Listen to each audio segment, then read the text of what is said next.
Acta non verba is a Latin phrase that means actions, not words. If you want to know what somebody truly believes, don't listen to their words. Instead, observe their actions. I'm Marcus Aurelius Anderson, and my guest today truly embodies that phrase. Lara Jones is an award-winning leadership speaker, performer, grit development expert, international keynote speaker, and creator of the global grit system. She's also the creator of the Grit Type Indicator, founder and CEO of two global businesses, Be a Legend and Grit Global, and author of the best-selling book, Hunt or Be Hunted. In addition, she's an executive coach as well as a competitive athlete and a mother. Now, that's a lot of things, and we're going to unpack all those things. She has a track record of skyrocketing companies into multi-million-dollar empires. She's been crowned the Worldwide Stevie Award winner 9 times for Woman of the Year, Female Entrepreneur of the Year, Executive of the Year, Best Female Thought Leader of the Year, and has been featured on NASDAQ Billboard and New York Times Square for winning an international award for the Top Grit Performance Expert of the Year, with the most recently being nominated and featured in the prestigious magazine in America's Top 25. Please welcome Lara Jones. I know I put a long string on that kite, but I really appreciate you being here. And as always, I should have just hit record at the beginning because we started off with the bang, but I think we're going to get into some incredible things today. So thank you.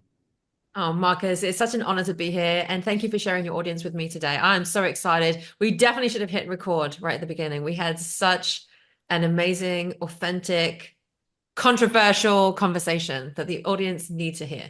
Well, they will. And luckily, I took a couple of notes here, so that will allow us to give indication of where to go. And the first thing I would like to speak about is what's something you address, which I'm sure that you've run into. So you're this grit expert, you're a female, and you're easy on the eyes. So that is paradoxical for many people, probably particularly men. Has that ever been an Achilles heel for you in some capacity? I love that question. Yes, is the answer. Because, there are a lot of people out there that would take a look at me and think, because of the way I dress, the way I look, the way I present myself, what does she know about grit, right? She doesn't look like she's been through anything gritty. And that's when you start to undermine, or what's the word I should say, really? When you start to look at somebody and you judge them based on how they're appearing to you, and you don't actually understand the depth of what they've been through or where they've come from, or take the time to learn about them, that is where you're either being hunted or you're being the hunter, right? In that very moment, you actually become hunted. Because let me tell you, I'm always the hunter. I'll always be a step ahead of the game. I'm not just one step ahead of you. Like, I'm a few steps ahead, right? It's like a game of chess. Anyone that reads the book, Hunt or Be Hunted, will see that I even start off describing about a lioness. Why? Because the lionesses are the ones that hunt, right? So yes, I have had situations where men have thought, I am easy on the eye and look great on your arm and all of this other stuff. But when you actually come to it and you realize, oh shit, she also has a brain.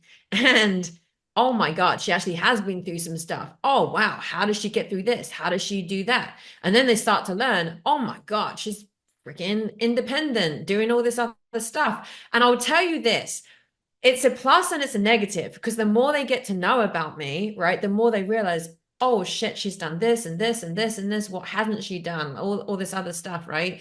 And a lot of times, like, I've been forced in certain situations and I've had to learn to adapt and overcome, learn how to survive and so forth.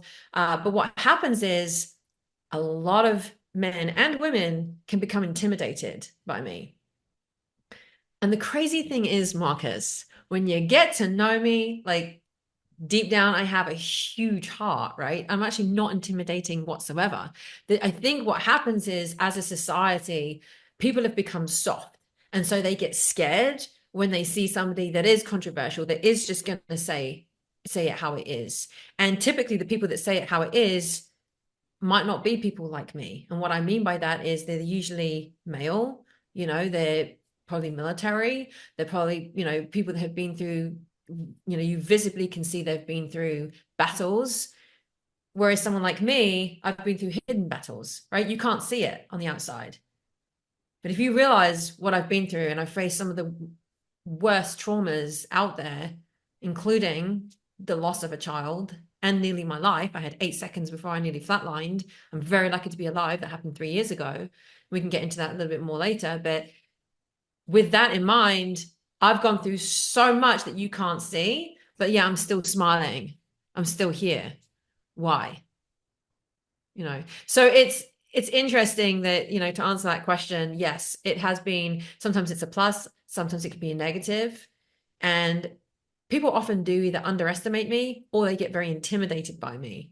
Or there's a few out there like you and a few others that are similar to us that just welcome it. And they're like, oh wow, but yeah, once you get to know me and you understand, even though I've gone through all this shit in my life, and I've kind of been forced to be that independent person that, has had to survive, had to adapt, had to overcome.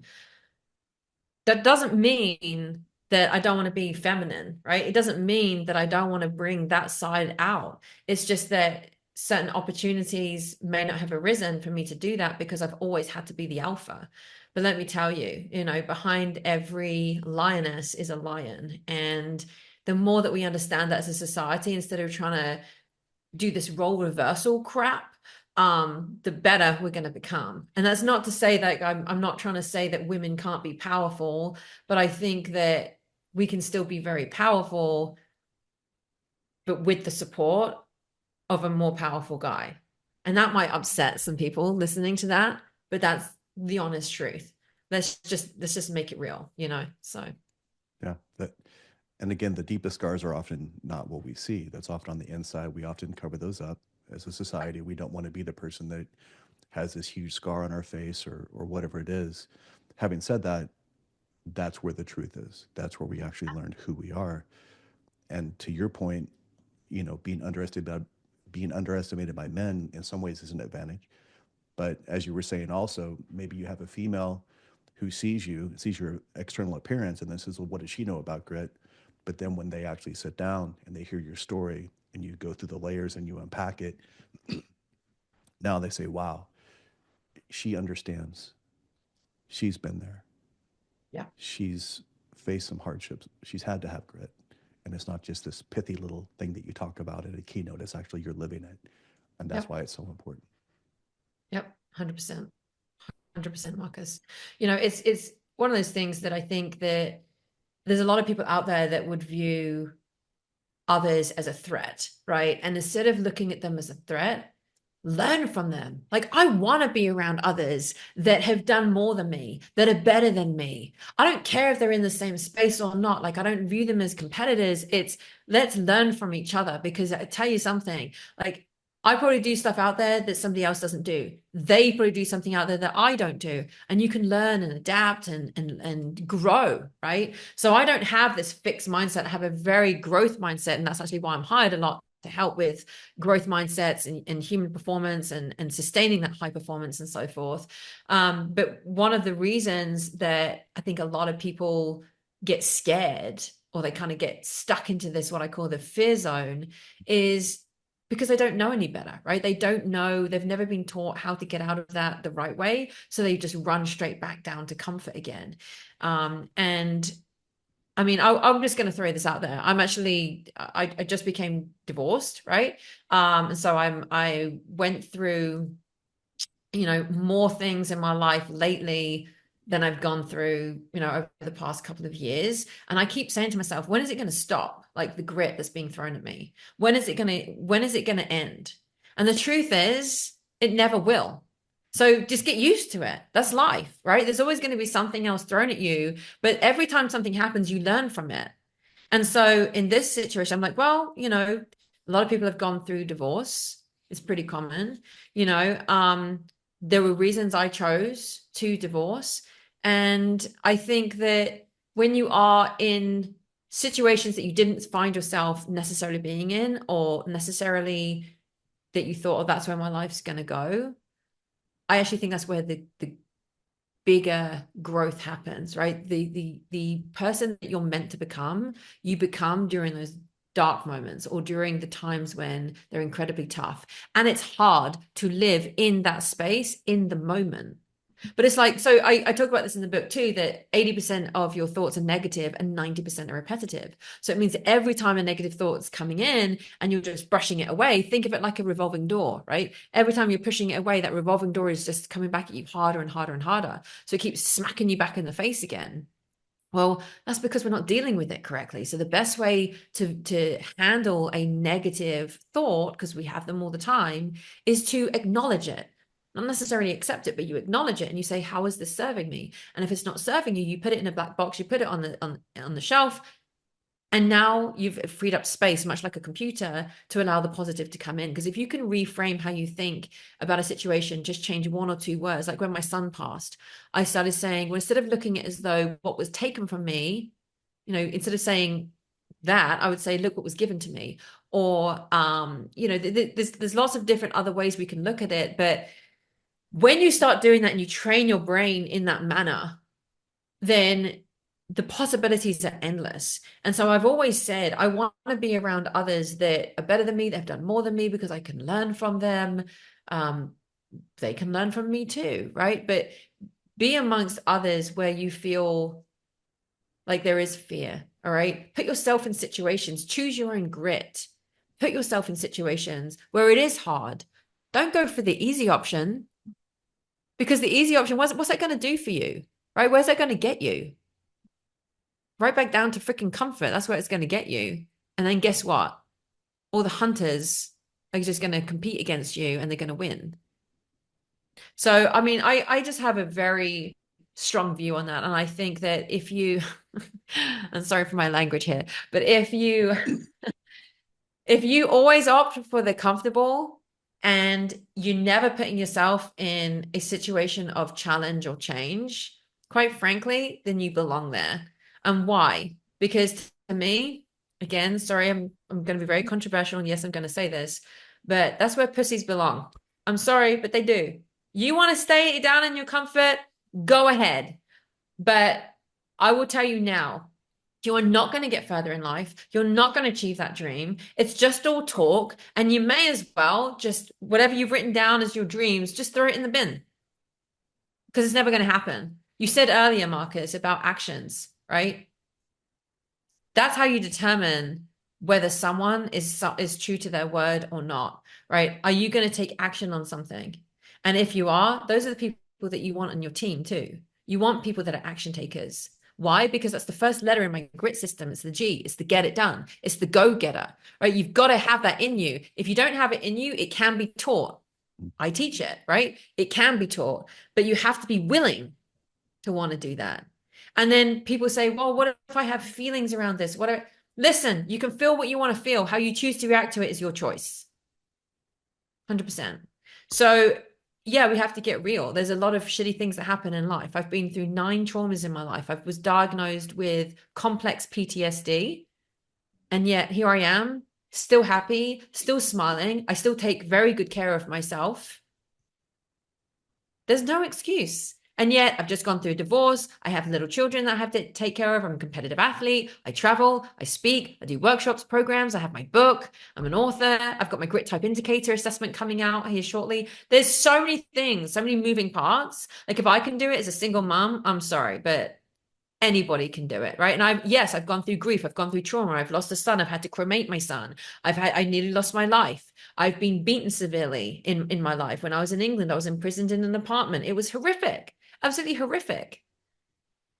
I've gone through some of the worst things that you can possibly think of. No, I haven't been in the military. I was married to military, and I've been in that world for many years. But I would tell you that everyone suffers in their own way, right? Whatever the worst adversity you've been through might not be the worst for somebody else, but it's the worst to you. And that matters. But how you deal with it also matters. Because to me, yes, you might go through some shit in your life and through adversity but then how are you going to use grit to get you out of that? Right? Yeah, you made a comment earlier about how that if we hope that it's going to get easier, it actually makes it more difficult for us. And ironically, the way to make it easier is just to say, I'm never expecting it to get easier because I'm operating at this certain level, as you're mentioning, right? This comfort level. But when something happens, when things go sideways, we click into this higher gear that may not have even been aware of that we had. But when we go to that gear enough times, you mentioned what you've been through, the military, all these different things, we learn to operate at that level on our own volition. We don't have to have something external to make us get to that place. And now what our norm is at least a few clicks higher than what most people are dealing with. And Yep. once we're there, there's still higher clicks. So if you're hoping that, oh, I want to do this thing and I wish I could do this and I would love to do that. Well, if you stay at the current level that you're at, of course it's going to be impossible. What you eventually understand is there's going to be certain sacrifices, certain actions I have to take consistently, irrespective of how I fucking feel about it. And once I'm there and I commit to it, all of a sudden I click up that notch. And now this is not nearly as daunting. And from that vantage point, we look up and we say, wow, look at all these other things that I never would have thought I could do. But yet I can see how I can get there now. Yep. But until you go to that place, until you have grit, until you have adversity forcing you there, and for most of us, just like you pointed out, most of the time we don't do it on our own. Most of the time it's thrust upon us. And irrespective of if it's thrust upon us or if we're the ones that are actually driving ourselves, we understand that is the path to, you mentioned earlier about this idea of the hunt or be hunted. Mhm. If you act like prey in front of a predator, you will be treated as such, period. If you hope somebody's going to be nice to you because you're nice to them, a lot of people see weakness. What you can call it Machiavellian, you can call it realistic, whatever it is. But again, you've been through these things in your life where you've seen it time and time and time again. And so I always say there's two ways to deal with adversity, correctly or again. So you're choosing to lean into it, to develop this grit and say, okay, I'm protecting myself for the next time, but now what else can I accomplish now that I'm here? How can I help other people with these things? And that's why I love your work and your message. Well, thank you, Marcus. I appreciate that. And it's true. It's like once you go through those things and you achieve that growth now should be treated as your new comfort level. And it's Absolutely. like, I don't want to stay in comfort because comfort is where you die, right? I don't want to stay in comfort. Because that's what happened to me in a way when after I moved to this country, I went through all those traumas. I came to this country, I had nothing, right? I moved from England to America with absolutely nothing other than a laptop and my brain. And I said, I'm going to make this work. I don't care if it nearly kills me. I'm going to do this. I've got to prove to people, got to change their mindset, I've got to create that belief. That belief creates the motivation. Motivation influences how you think. If you influence how you think, you're now altering your brain chemistry and your processes, right? That's reframing. And if you do that, you can adopt a growth mindset. And if you adopt a growth mindset, you can now apply the very thing it is you're trying to learn in the first place. So how do you create the belief? You got to change the environment, right? You got to create the environment in which you have the autonomy in the way that you want to learn. And there's three different learning styles: visual, listening, and practical. And so I was applying the practical element of this, and I was saying, listen, you can't keep doing the same things and expecting the same results, right? That's a very well-known phrase that's out there saying. And so I felt like it was my duty at that point that I had to prove to people that I could do this. I said, I'm going to become an American citizen. I am going to build the American dream, and just watch me. And I had people back in England saying I was crazy because I left a really successful career. My background was sales. I was a sales director at one point. I helped build companies. I ran teams. I was a top sales executive for a company for a number of years. I did so many incredible things with building these businesses. But when it came to building people, I was like, there's a gap, right? And that's where you get thrown into this corporate cog, if you will. And it's like, listen, we're still human. We all have emotions and we all have logic. However, some people are more swayed towards the emotions. Some people are swayed more towards the logic, right? If you learn how to marry the two, you'll be incredibly powerful. Because I know right now, like we have AI, right? So if you want things now, you can get it now. The problem is and it's not really a problem, but I'm saying like if you have human beings working for you, if you've got them in your team, if you've got them, you're surrounded by them, you can't get answers now all the time. Why? Because humans think differently. We process things differently. We sometimes have to take time on a decision. Sometimes it's an immediate decision, but we have to use our emotions and our logic and marry the two. And that's actually how I got through one of the worst times in my life when my son passed, because I'm so good at the get it done. But the reframing I had trouble with, because I was like, how do I turn something horribly negative into something positive? Well, I was able to do that. And as a result, I was able to impact others through my innovation. like my innovative thinking. And as a result, I now have to take responsibility with every action I do or inaction because it has a consequence on how that impacts somebody else. And so when I came over to this country, I said, I'm not giving up. Now, there was a period of time when I couldn't eat for 3 days, Marcus. I couldn't eat. I had no money. And it was a choice between having a roof over my head or having food on the table.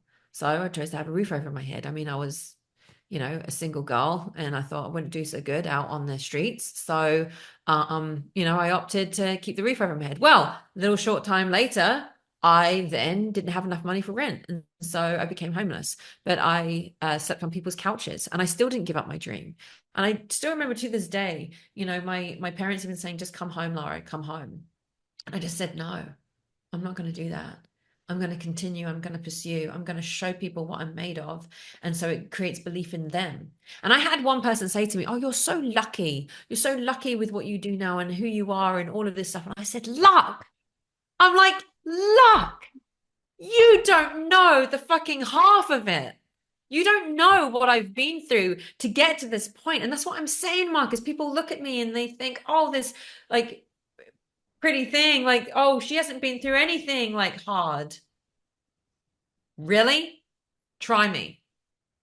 Try me. So that's what I'm saying. Like, people can underestimate others. You don't know their backstory. You don't actually know what they've been through. And with where I'm at today, going through that obviously did shape me as a person. But the reason I'm telling you this is because there was a point where I started to become comfortable. I met my ex-husband during that period of time, like 18 months in. I ended up having, 3 children, 3 boys. And I said to myself, oh, I've kind of got this made now. Now he didn't work. So I was like, building up this business. But I said to myself, you know what? Everything is on me, but I've got to be in control of this. I craved to have someone that could take care of me. So they were more of the masculine energy, and then I could have my feminine energy come out. But for many years in a period of time, that just wasn't the case. Because I had to survive, and I'm very used to being that survivor. Doesn't mean I want to be. It just means that I was forced to be, right? And so anyway, I became a little comfortable in that realm, if you will. And that's when my biggest adversity happened in my life, which was 3 years ago when my youngest son passed away and I nearly lost my life. And so that's, if you take your foot off the gas, in terms of thinking, oh, it's fine now, like no more adversity is going to come my way. I've gone through so much shit that most people by my age would never have gone through. Like, you wouldn't even go through it in a lifetime. But because that happened, that is when I realized, oh shit, like this is a do or die moment, literally. It's like, do I survive or do I give up? And when I say give up, I mean like turn the lights out, because that's how dark it gets. When you lose a child and nearly your life, it's pretty horrific. And so that's where, it was 4 months later and I woke up in my son's room and I realized, I was like, Lara, you got to wake up today. Your son didn't. You get to feel the sun on your skin today. Your son doesn't. What are you going to do to help other people? Because this is not about you. This is about others. So what are you going to do with that pain, that grief, that trauma, that adversity? How are you going to use it as a fuel to help empower other people? And that's when I started taking responsibility and thought, oh my God, Lara, you have to figure this out. And you have to start reframing how you think. You're going to be able to impact others, and you've got to take responsibility. And guess what? I just felt there. Grit. Get it done. Reframe thinking, impact others, take responsibility. And I was like, oh my God, those are the 4 elements of grit. Great. But now that wasn't enough. I had to teach people and get them to understand and believe that everybody has grit. You just have different levels of it. And that's how the grit type indicator assessment came about, because I realized that you've got the go-getters, the reframers, the innovators, and the trustworthy titans. It doesn't matter like which one you are, right? It matters in terms of different adversity settings, because you might need more of your T in a situation rather than a G, or you might need more of your G rather than an R. So you need to understand as a person, where do you sit on that scale? And that's what the grit type indicator does. So it will assess, are you more of a G followed by an R, followed by an I or a T, or whatever the combination is, kind of like the Myers-Briggs type indicator, but in grit, right? And so it's an incredibly powerful tool, because it helps people understand not just who they are, but how to communicate with others, right? And when you start doing that, whether it's in your personal life, your business life, you're going to start to recruit people better. You're going to start to have uh, larger profit margins. You're going to start to be able to perform better. You're going to be able to communicate with your family better. I mean, there's so many different avenues that it's such a positive. And I was like, holy shit, maybe I went through all this crap because I was meant to build this, right? And show people, wow, like if I can apply this to this setting and I can become a more well-rounded grit individual, wow, look at the whole game change, right? And I've just given you like a tiny snippet of the story. But that's in a nutshell, like how this started to come about for me. And that's what I'm saying. If you get too comfortable, that's when grit's really going to smack you in the face. Yeah. And then you've got to make a decision, right? Yeah. You have to make that decision. And that's actually when I became a competitive athlete as well. It was after my son passed. And it was more of a physical thing for me. It's also a way to help deal with the trauma. But it just became something that I could also control. And often I get people come to me and they say, well, during adversity or grit, or trying to use that grit, I don't really have control. Yes, you do. Mhm. You do have control, right? You might not have control how the adversity hit you in the first place, but you get to control how you react to it. Absolutely. The way you conduct yourself in the face of adversity is an indication of how you do everything else in your life, from a relationship to a sales call to dealing with the person in front of you who's going through the most difficult thing that they've ever been through. Yeah. And I think that that's what we need to understand. These hardships bind us if we connect on a very real, authentic way. But if what we have is just fake and bullshit, of course we're going to get ripped apart by the first bump in the road. And that's why it's so important, again, with teams, with all the things you're talking about, with companies, with businesses, we can use that as the opportunity. I say that adversity makes us tighter, makes us stronger. But if they've never been through it before, and again, this what you're talking about and I are talking about is the real stuff. We have PowerPoints, we speak on stage, but in the middle of it, can you do it? Can you sit with it long enough to actually experience it entirely? Because what do most people do? They try to just emotionally circumvent it, they try to bypass it. But when they do that, just like you said, that revolving door comes back and it punches you in the face. And guess what? In the meantime, it's built up a hell of a lot of gravity and momentum. So even if you get past it once or you push past it once, I always have that analogy that if I'm pushing adversity to the side and I walk around it, eventually I just revolve around it. Yep. And my entire Exactly. life revolves around this one thing that I don't have the courage to face. And then what else happens? Now I'm pissed off, unhappy, unfulfilled. And what happens? I take it out on the people around me, A whether it hundred be percent. coworkers, people I claim that I love. And listen, they always say that we hurt the ones we love because we think they'll put up with our bullshit. And they will until they don't. Yeah. And guess what? Now you have an even bigger adversity than the smaller one that you didn't have the balls to face in the first place. So what you going to do Yeah. now? It's true. It's very, very true. And actually, this is why I decided to divorce, right? I chose my own grit with that. I didn't have the divorce. I wanted to, right? And I wanted to because I realized that I deserved better. I deserved more. And when we put ourselves in that situation of, something hard's going to happen and you're deliberately choosing that, it's going to suck in the interim, like just while you're figuring out all the moving parts and the pieces.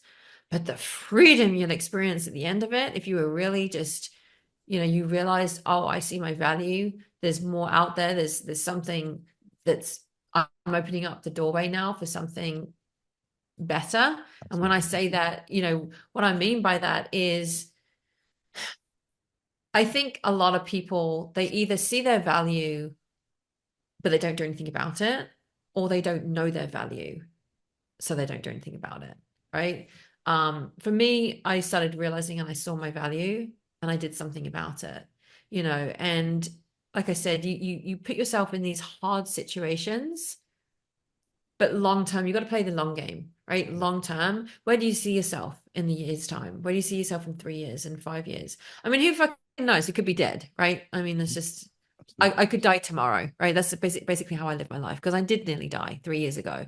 And so I don't like to waste time. So if you're in a phase in your life right now where you're like, well, this might happen, this might not happen, could this happen? Could this happen? I don't give a shit. Just take control and just go do what it is you want to do. right? Because you really could be dead tomorrow. And then what? Nothing else matters because you won't be here, right? Only the people that maybe if kids or whatever, they're the ones that are going to get affected if you're not here. So do what you want to do because it's going to impact not just you, but those around you, right? In a positive manner. And so, like I said, going through grit after grit after grit, you know what? I'm doing it because I'm getting out of my comfort zone. And I'll continue to keep choosing my grit. There's something called, so I'm a competitive athlete for Hyrox, right? HYROX, but I just recently tore my rotator cuff, so I had to pull out of that race. I've got another one coming up, but anyway, there's something else, and I'm like, okay, well, I'm going to reframe this. I really like, I love to shoot, and I love anyone that knows me knows I love to shoot and I love to race cars. I am obsessed with racing. Like I love to race cars. So I'm like, well, what if I could do something where I could use my athleticism with shooting? Well, there's something out there called the tactical games. So I was like, perfect. Why don't I start doing that? I could start becoming a freaking beast at that. Or something with racing. So there's lots of different things that when you face grit, like I said, like I just said, I tore my rotator cuff. It was horrific. It meant I had to reframe how I thought about it. Was it tough? Yes. I'm not saying it's easy. None of this is easy, by the way. Like, it's not easy. But do I choose to not do it because it's not easy? No, I choose to do it because it's the right thing to do. And I know that at the end, like the end result, I'm going to thank myself. I'm going to look back in 10 years' time, if I'm still alive, and I'm going to say, thank you, Lara, for making that decision back then, because now I'm much happier. My life has gone this path instead of going down this path, right? And there's a lot of people out there that they either don't believe in you or they'll try and gaslight you. They'll try and manipulate you. Yep. They'll try to make out that you've made the wrong decision, that you're better than them, and all this other shit. You've got to believe in you, right? Stop letting other people influence you in that way. You believe in you first, right? 100%. You see your value, use it, take it, go do the things that you want to do. Don't let anybody else stop you. And if that means doing hard things, then it means doing hard things. Does it mean that everyone's going to understand? No, hell no. But who cares? They're not supposed to understand. It's not their path. I No. I was divorced and I joined the military at 38 years old. How many people do you think told me that was a good idea? Nobody. Everybody's like, "What are you crazy? Why are you doing that? You almost have a doctorate in chiropractic. Why are you doing this?" Well, no kids, divorced. My great uncle, who had passed away weeks after that, he was a Green Beret. And I always wanted to join the military. And just like you said, there's times in this life when you get stopped and you say, "Is this what you really want?" And for me, it was like, man, I can try this now. I can go for this. I always had a bullshit excuse not to. I was out of excuses, right? And once you get into that place and you push yourself, what do we see when people that are successful, right? All these things that you've been through, all these traumas, it's it's not about having it figured out. It's about being 100% committed, irrespective of what's happening, right? And Mhm. most people never put themselves in a position where they have no other choice. When you have no other choice, the choice is simple. Is it easy? No. But if the only way out is through, then fucking stop moving. Just get going. Stop waiting. Stop hesitating. Stop hoping somebody's going to give you the answer. Because here's the thing, when you're going through it, there's no answer that's ever going to justify what you're going through. So you have to put that aside and say, the only meaning this adversity has or this grit has is the meaning that I assign it right now in this moment. Yep. And if I assign this to say, this is the thing that's going to make me better, it's going to be my catalyst, I'm going to weaponize this, all of a sudden it becomes your leverage, your advantage. But if you say, oh, I'm going to be a victim for the rest of my life, guess what? Be a victim for the rest of your life. Exactly. You're choosing that. You're choosing that, Absolutely. right? And I'm sorry, but whatever you went through, whether it was in childhood, adulthood, I'm not saying that it wasn't horrible, right? I went through some shit myself, Yeah. right? But it doesn't matter. It doesn't matter anymore, right? Yeah. It happened. It is what it is, right? So how you choose to react to it is what matters in the here and now. And so, like, I'm a huge believer in obviously facing adversity head on, using that grit and just dealing with it. And there was something you said earlier, now I've forgotten what it was, Mark, because I didn't want to interrupt you, but you said it, and I was like, Yes, you hit the nail on the head. Oh, it's gonna kick me later. I'm like, what was that? We'll have to do You'll, like a part two or something. I But was gonna yeah, say, something you'll call me that later and say, "Oh, I remember what it is." I'll be like, let's get back on. We need Let's to do add it that back. again. Yeah. But, you said something earlier and I was like, yes. For the life of me, I can't remember what it was. But here's the thing, like I really do get tired of hearing people's excuses. And at the end of the day, that's what it is. And I do say what I think. Like I will tell you how it is and why, because I'm a no bullshit person. And I'm really big on that. I think society's become so soft, so soft. It's not just here, it's everywhere, Mhm. right? I just recently became a American citizen, right? Last year. Congratulations. Congratulations. And you did it legally. Thank you. I did it Thank legally. you. Yes, I Thank did. you. Yes, I Thank you. did. I did that legally. Thank you. But I'm very proud of wearing my American flag right here. So I I am a love it. very proud patriot. And I will tell you that I earned that. I earned that. And it was hard.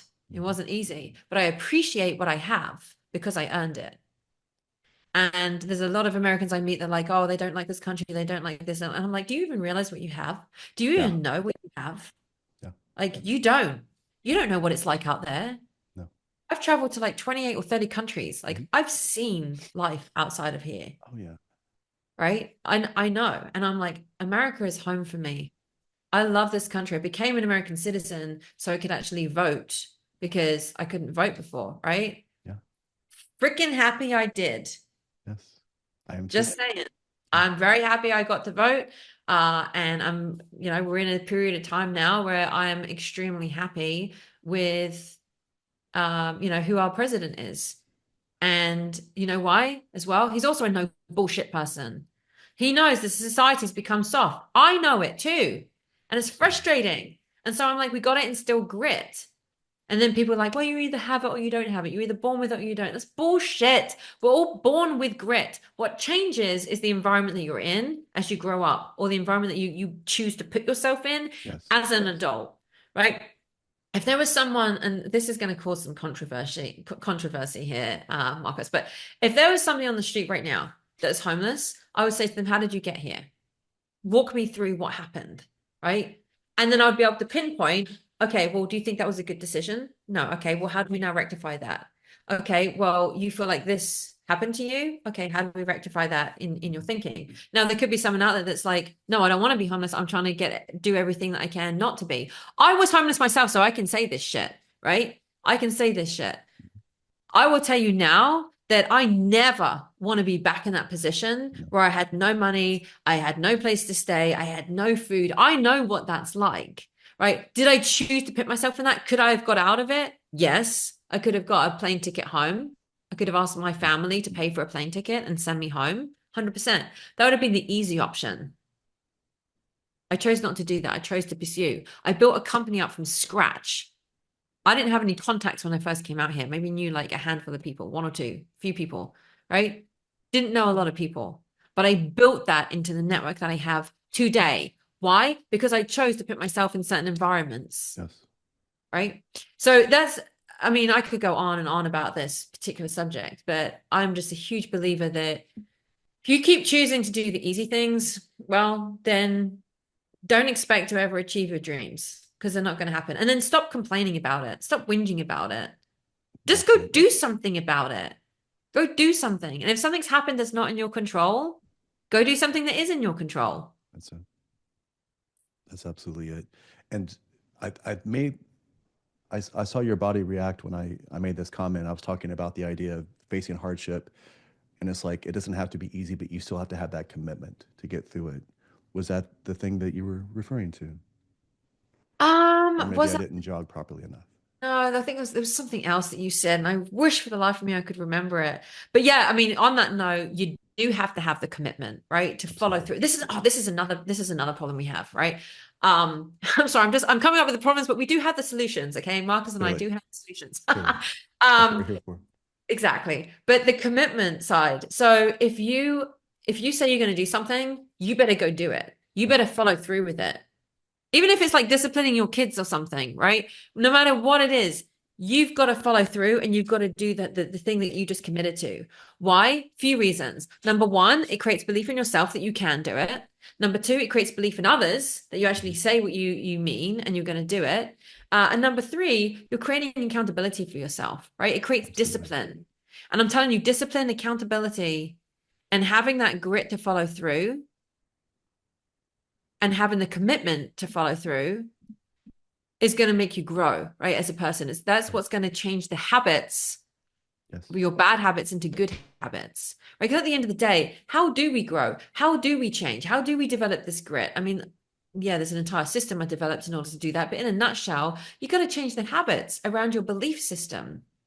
Right? You've got to change the environment. So you've got to identify the good habits, you've got to identify the bad habits, you've got to eliminate the bad and keep going with the good. Now you need to keep yourself accountable with that. So I have something called a habit tracker. I actually do this with clients and so forth, and it's pretty incredible. But the idea is at the end of the month, you can see, okay, how many of those days did I do the good habits, right? And how many of the days did I miss those habits and do the bad ones? Okay, now what caused me to not do the good habit that day?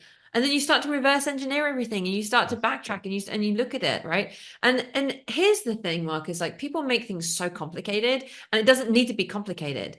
Keep it simple, right? We try and go off on this tangent and make things so hard and complicated, and then it becomes overwhelming and you don't know where to start, you don't know what to do. But honestly, if you just keep it simple, I mean, I use something called the Eisenhower matrix, and I should Yes. talk about that in chapter 6 of my book. But yeah, I use the Eisenhower matrix. It's incredible. And I'm like, which box are you in? Right. And most people, when I ask them which box do you think you should be in, they're like, oh, the urgent and important. And I'm like, no, you want to be in not urgent, but important. Because why do you want to live in a state of stress all the time? Absolutely. Right. So I'm telling you, 99% of the time people say to me, oh, I want to be in the urgent and important. That's where I need to be. Why? Yeah. And or they'll say to me, oh, I want to be in the non-urgent, non-important. And I'm like, oh my God, why are you doing things that aren't even important? That's Delegate that crap, right? Delegate it. That's the sign of a good leader. They can delegate and trust in others to do the job. Doesn't mean that they're necessarily always going to do the job to your level. But no one's ever going to do it to your level. Why? Because you're the one that's passionate about it, not that Absolutely. person. So, Absolutely. I mean, honestly, Marcus, I feel like I could speak to you all day about this, you know. But yeah, it's you got to have the commitment, you got to have the drive, the energy. And then a lot of people will say to me, well, I don't have the drive, energy. And then I say to them, well, what do you eat? How often do you exercise? How much water are you drinking? And they look at me as I'm crazy. And I'm like, well, this right here, all of your body is your hardware. Mhm. Your brain is an organ, right? It's your software. Give it what it needs. If you're not taking care of your hardware, how do you expect your software to work? That's It's it. pretty simple. And But again, people opt for something easy and they're like, oh, I'm just going to go get fast food because it's easy. Or I don't need to drink all that water. I have to pee like 10 times a day. Well, that's what you're freaking designed to do, okay? that's it. Your body's made up of like, what is it? What's the percentage of water? It's Almost like 80%. Yeah. almost, yeah, it's a huge amount that is, give it what it needs, Yeah. right? So, yeah, I mean, Well, and it's, what you're speaking to with this idea again, like I found that complication equals procrastination, yeah, and that anything that's complex is like the enemy of execution. So, again, when you talk to these companies, they'll spend $250,000 on a presentation about a problem that they already know that they have. It's like, why are you doing that? Or on a problem that is unimportant. It's like, this is superfluous. You and I walk in the room, we see the CEOs, we see all the C-suite executives, we sit back and we see them interact for 10 minutes. And now it's like, I've already got about 3 things on my notes right now that are the real problem here. And it's this interaction, it's this lack of respect, it's this lack of, whatever it is. But yet, so what happens? We come in, we don't do it in front of everybody, but now we can slowly, like you said, peel the onion, ask those questions, get to what's really going on. And back to what you're saying too, man, if you say I'm tired, then fucking do it tired. exactly. If you're confused, commit, even if you're confused. That's the only way you're going to know where you're at. The other part of this is this understanding that you're always going to be, there's always going to be something. You're always going to have some sort of fatigue. There's always going to be it's always going to be impossible. But you Yeah. have to ask yourself, if I'm doing this for the right reasons, I'll find a way. But when you ask yourself, am I doing this for the right reasons? You'll actually understand, oh, I'm doing this for the wrong thing. I'm chasing this fake metric or this vanity appraisal, whatever it is. But if we are doing it for our company, our family, our people, this person that's counting on us, that's where that commitment comes in. That's where that grit jumps in. That's where we understand when there's no other choice, the choice is simple. I'll get through this thing. I had this thing I call the adversity scale that I just have people do, even on their hand. And you have them look, what's the 10? What's the hardest thing you've ever been through? Hmm. And now you plot where you're at right now. And lots of times, whatever our 10 is compared to what we're dealing with right now, which is traffic, bad weather, a little bit of fatigue, that's like a one. So if Sure. that's the case, and I know that I'm capable of much more, why am I giving this more gravity than is necessary? Why am I handing my power over to this thing? We hand our power over because it's easier to hand it over to an external thing than to take ownership of why we're not executing. 100%. And that And creates a negative momentum for the rest of our lives. I absolutely love that. Like 100%. In fact, I feel like, Marcus, there's stuff that we could do here. I could use that as well, By all you know, means, sure. and in conjunction with the grit type indicator, because if they can see, that's a brilliant way of them to be able to see where they're at, right? And that they're capable of doing more. And then it's like, well, now how do I develop to be able to do that more? And that's where the grit type indicator comes in. So I like to develop it. I freaking love that. Marcus, we got to talk after this. Yeah, we'll absolutely do it. See what's And happening here I live. know synergy. Live. We're doing it in real time. You're hearing it all. The audience is even here. They're like, "Oh my God, I love this," This is how we But it's, connect it. and it's, I love how they can see, okay, because it's visual, right? They can say, Absolutely. okay, I want to, I'm currently here. I know now I can get to here. But how do I do that? And that's where, like, if they took the grit type indicator, they can see, well, that's because, like in my case, when I lost my son, I'm a G, right? I'm a get it done person. I'm a very high G, right? Yeah. I'm a doer. If I say I'm going to do something, I do it. And also, oh, that was what just came back to me. You said something earlier. Full circle. I love it. Remember exactly what it was, but here it is. See, triggered my memory. If you don't know how to do something, you say yes and you do it anyway, and then you figure it out later. You said something about you figure it out later. And Mhm. that's so true, right? Yes. If you don't know how to do something, it doesn't matter. You do it anyway. You just figure it out, right? And that's where the grit type indicator can help you with that. Because then it's like, oh, well, are you stuck in the fear zone? Okay, well, now we need to work on the R to get out of fear to get into learning. I actually have this whole, like, I usually draw on my whiteboard, but I have like these 4 semicircles, and comfort's at the bottom and Mhm. growth is at the top. And it's like, how do we get to this growth? And I say to people, what's on the other side of comfort? And they say fear. And I say, okay, what's on the other side of fear? And they say growth. And I say, no. I say, there's a great big gap that's missing. Mhm. Why is there a gap? It's called the learning zone, but why is there a gap?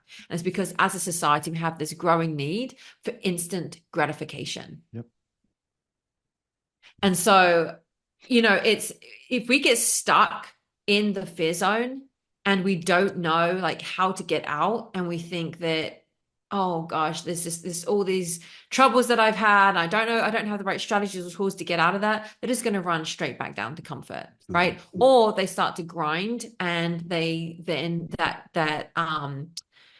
that's going to, that kind of grittiness in them that they're trying to use, that they don't have the right strategies and tools to get out of in the correct way. That's just going to lead to high anxiety, high stress. The high stress and anxiety leads to burnout leads to poor performance, and poor performance is going to lead to you getting you fired, or you're going to leave. So now you're left with low Right. self-esteem, low self-worth, and the company now has a recruitment issue, right? So how do you get out of the fear? You got to utilize the R in grit. So utilize the G in grit to get out of comfort into fear, utilize the R in grit to get out of fear into learning, and then you use the I in grit to get out of learning into growth, because you've got to be able to impact others through innovation. Because if you can innovate your way out of challenges, they don't become challenges anymore, they become opportunities, Absolutely. right? And then the T comes in, where you have to take responsibility to now make sure that you start that whole process again, and your new comfort level now has become your new growth level, and so on and so on. And it Right. doesn't matter where you are in that, it matters that you are aware of where you are in that system. So that's why I'm a huge believer in, and also, by the way, I also love to say this, but grit isn't about running away from the situation, it's about changing your perspective in the midst of the situation. Absolutely. That's real grit. Absolutely. That's real grit. Yeah, you have to stay in the pocket. You have to hold your ground. Yeah. You have to maintain, hold the line. And again, that comes back to that commitment idea, right? There's one level of commitment, and that is total. Anything else, and that is bullshit. So once Yeah, you've planted your feet, once you're here, you're squared up, you're like, I'm not moving. That's where the commitment is. And now you can start using grit. You can start using all these things to leverage. But if you have this lackadaisical idea and you're going to go until it becomes difficult, man, that's when you're going to give up. Most people don't go to the point of success. They go to the point of the anticipation of difficulty, even at the first hint of adversity. And if you give up at the first sign of adversity, you are conditioning yourself to surrender when you should be fighting the fucking hardest. exactly. So, Lara, I Exactly. could I could talk to you forever. I know that you have a hard stop here coming up, but we'll continue to speak. Where can people learn more about you? Where can they get your book? Where can they hire you to speak, to hire you to come in for their companies? Tell us all the things. Oh, I love that. Well, I have my website, larajones.com. Obviously tells you all about who I am and And so on. it's Larajones. Yes, thank you, Marcus, for saying that because there's no you in my name. All There's right. not. There's only one person in the world I allow to call me Laura. It happens to be my best friend's boyfriend because I have a lot of respect for him. He's the only person in the world that can call me Laura. However, my name is Lara, Lara. So it's larajones.com. But I actually do want to give something away to the audience if they want, right? So they can actually get something from today. Beautiful. If they want to access my grit accountability guide, Hmm. all they have to do is text the word grit, that's G.R.I.T, to 55444. That's grit, G.R.I.T, to 55444. And they will receive a grit accountability guide. And from that, you'll be able to just learn some of the things that we've been talking about that you can then apply from a practical level. And it's pretty valuable. So I just want to give that away to the audience for free for listening and taking the Thank you. time to really learn. But yeah, and also connect with me on LinkedIn. So you can definitely find me on LinkedIn, put Lara Jones Grit Global, and I will come up. And please feel free to connect with me. Tell me that you heard me speak with Marcus on your podcast. And yeah, that's probably the best way to connect with me. I love it. Thank you for your message. Thank you for your grit.